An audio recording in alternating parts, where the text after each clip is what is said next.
Lately this channel become too serious. One meme per 4 videos? This had to change. Although I still wanna make videos about philosophy, science and history, etc. I must pack these things into something more digestible. So, with no further delays, let me proclaim to world the deeds of Gilgamesh, the king of mighty city of Uruk, a Gilgachad in his free time. When gods created Gilgamesh, they gave him perfect body. 2/3 they made him a god, and 1/3 a man. I have no idea what kind of quantum breeding was necessary, that they end up with thirds and not with halves and quarters instead, but I'm not here to judge the Sumerian sexamal number system.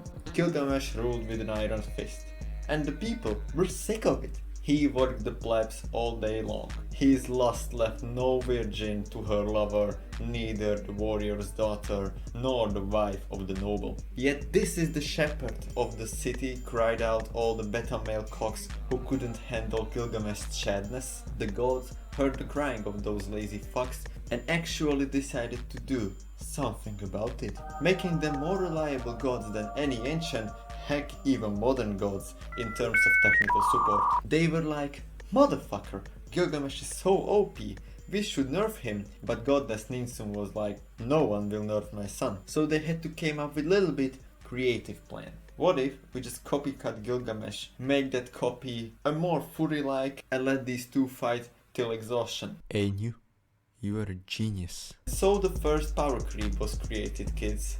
His noble name was Enkidu. Enkidu lived peacefully in the mountains where he ate grass together with gazellas, like a true anarcho-primitivist as he was. One day, a young trapper saw him, who immediately ran away to his father, like a scared little girl. His father told him, duh, just tell Gilgamesh, he will beat the shit out of him. But father, young trapper said, Gilgamesh is busy with drinking and fucking.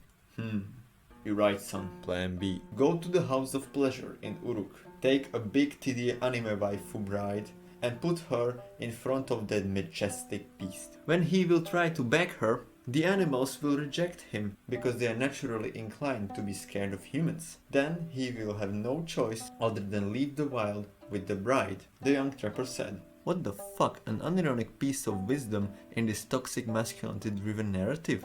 And so he went to Uruk, grabbed a strip naked women and went back home. To be honest, this is pretty based. I think I prejudged the guy. Let me give him a bit of credit. The weakest Uruk male carrying a woman to his homie in the forests. As the trapper's father predicted, Enkidu immediately started to simping for the sexy golf mommy GF bride.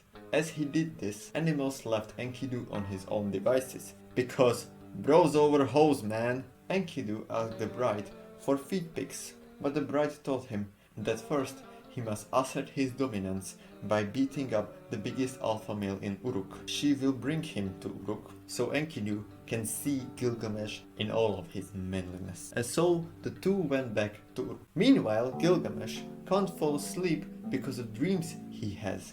He asked his mother, Nitsu. Wait for this one. Mother, last night I have a dream. I was full of joy.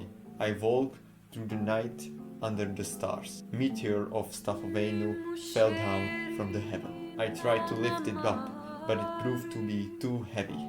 All the people of Uruk came around to see it. A common people jostled and nobles taunched to kiss its feet. And to me, its attraction was like a love of a woman. They helped me.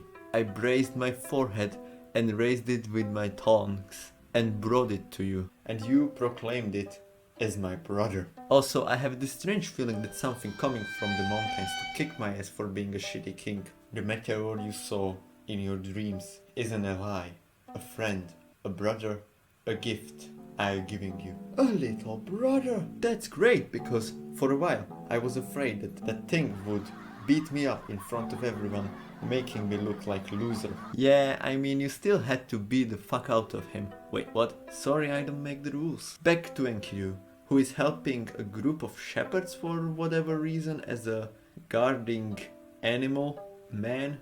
Anyway, he heard that the wedding is about to happen in Uruk, and that Gilgamesh, as a king, have a right to sleep with the bride.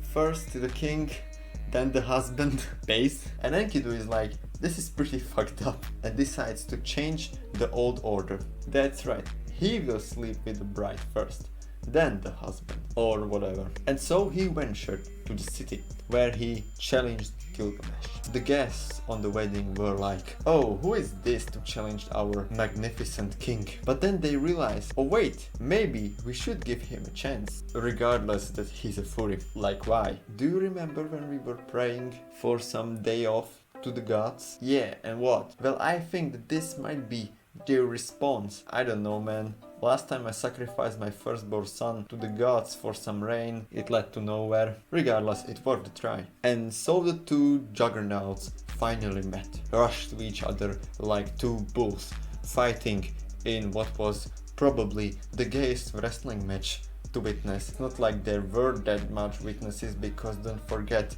the whole thing is happening only because tired people of Uruk wanted some day off. So while these two were fighting, everyone went to a ziggurat to have the biggest house party recorded on clay tablets. And boy, was that a party, because those two motherfuckers were fighting for 3 days and 3 nights straight. At the end, Gilgamesh saw that he may be strong as an ox, but even he can't handle Enkidu's lion-like nimbleness. And so he gave him a huge no-homo hug and said, stalemate, stalemate, responded Enkidu. And so the two foes become the biggest bros. And this bond led to numerous of adventures. But what kind of adventures? Well, I will have to proclaim the deeds of Gilgamesh once again, because they are splendors. Story to tell. Alright, you lazy motherfuckers, you had your fun.